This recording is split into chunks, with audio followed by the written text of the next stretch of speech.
Predsjednik vlade nas je informisao da je situacija u Republici Srpskoj takva da u danima koji su pred nama očekuje se epilog presude koja traje, to je procesa koji traje već određeno vrijeme.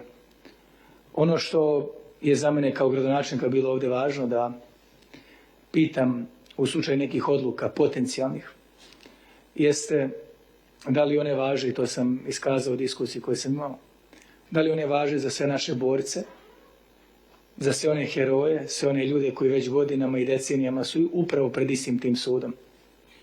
Da li će se određene mjere na njih odnositi? Odgovor na to pitanje je bio afirmativan. To znači da oni koji su presuđeni ili oni koji danas idu ili već sutra možda imaju svoje ročište, ako Republika Srpska donese neke mjere, da one budu obuhvaćeni tim. Jer su i to ljudi koji su stvarili Republiku Srpsku, koji su jednako važni, ako ne i važniji, i od onih koji vode. Dobio sam afirmativan odgovor na to.